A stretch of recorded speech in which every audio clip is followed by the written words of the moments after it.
So I'll show you the 3 sumis that are kind of really common. So the most common one here, cross sleeve here, this way here, and then turn across this way. Yeah. Right. Now I always like to kick back around for the pin and the cross face. It's like sort of a general sumi. And a lot of the times the defense to this is you're gonna ride the sumi gaeshi this direction. Yeah. Okay, so maybe I make it look like I'm going sumi here, and then I look for the sleeve here. And as you're trying to ride the sumi this direction, I go to my knee and then I take you like a regular butterfly guard. Yeah. Butterfly sweep here. Right? And then the over the back stuff. Right, this is the sort of like the obituary gaeshi kind of variation. Where you could kind of go straight back here. And the big problem here is that people go towards the head and then stuff the head to the floor, right? So you kind of want to go in at an angle and pull this shoulder into the body, right? So now your body goes, your head doesn't hit the mat, but the shoulder hits the mat. And I take you straight over this direction, right? And then there's spiraling variations where you kind of go off at an angle. Right. I'll show you that one too. Right now it's like same idea, but I pull this head down this way, and I hit, pivot underneath and I spiral through. So those are kind of the 4 general ones, I think. Yeah. You know, and some people force this maneuver, like right versus left. And they pin the shoulder, they have this. They'll maybe like back this way and potentially get that. But generally it's blocking the shoulder. Yeah.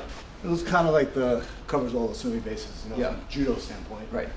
You kind of pick a direction, maybe anticipate a reaction, and rip it. Right. Yeah. So we always talk about like sumi's like a dead end in terms of like a combo. Yeah. Right. Would you feel the same way like in jiu-jitsu? Like not a dead end, but like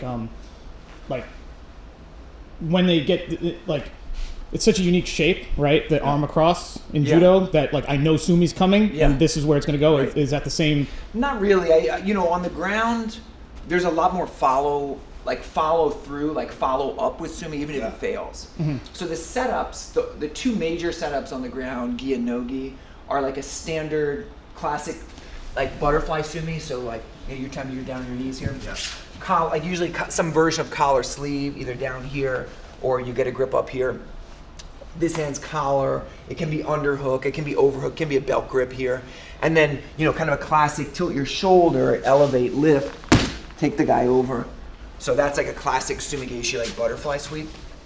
And then the other is like a yoko, where, we're in a situation where, let's rotate this way. So, say I'm playing like a butterfly seated position, you embrace the leg, for instance, right? Or you see this a lot of times in jiu-jitsu countering like the single leg, where we're here and then we get this over back grip, which is like the same version as the one that you did. And either you just take the person out in this direction.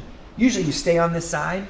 For jiu-jitsu, you can tuck this leg and then come up and sweep, or like spiral versions. But I think the big difference is because like it is a high amplitude throw or sweep. Yeah.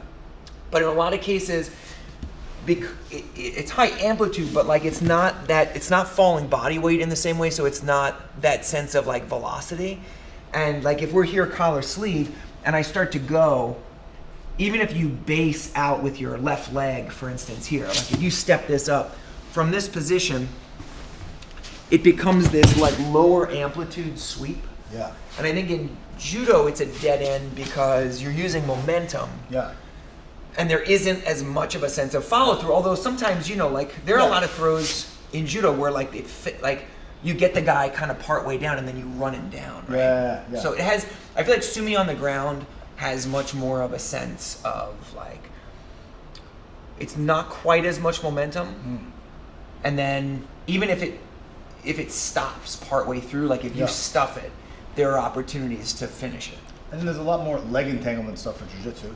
Yeah. Right? Because as I base high and then my legs go up and my hips rise, right? To be able to create that base, you could enter into exactly. Yeah. So like if we're sweeping here and say you take, like I lose the grips here and you plant your hands, we have the ability to come through underneath and now like leg entanglements, and you've got like knee bar attacks, you have like it's kind of like tornado sweep positions. I think you could do that in judo, but it just doesn't really. But why leg entangle if you can't crank on the legs? Yeah, right. Yeah. But the one you just did where you push that leg out, that happens. I've seen that. When they go for the sumi gaeshi and the guy bases out and they kick that leg out. Yeah. And then you go into urigatame. Yeah. as they're basing out. Right. So I think it's very similar. Yeah, there's Yeah. some overlap. I think Yeah. you can generate so much more like momentum from like the Yeah. falling body weight Yeah. that you get when you're doing these Sutemi Waza throws Right. in judo. And like down on the ground, I think the thing is you have to generate it. Yeah. Like so, you know, in just like kind of in other judo positions, but you know, like if you're sinking way back here, I don't have the ability to like throw my body in. Yeah. So I got to rely on this kind of Yeah. you know, generating movement where you're pulling at the elbow, that kind of thing. Yeah. But they're similar. I mean, Definitely they're, similar, they're yeah. related. Yeah, I think the entry's a little bit different, you know, for stand up for Sumi Gaeshi. Because if you know it's coming and the momentum's going in one direction, you can throw your body weight the other way. And we showed about like adjusting the Sumi, but a lot of the time you see guys taking Sumi, attacking inside Ochi here, or even Kochi a little bit more, that you react with that foot a little bit more. And the requirement of it is like a little bit of grip fight. You have to have the proper grips as opposed to Tomonage. You can be in losing position and still spam it. Yeah. All the spaces underneath, and you don't need to block a shoulder with the hand. Maybe that makes sense, Makes sense. right? Oos. Yes.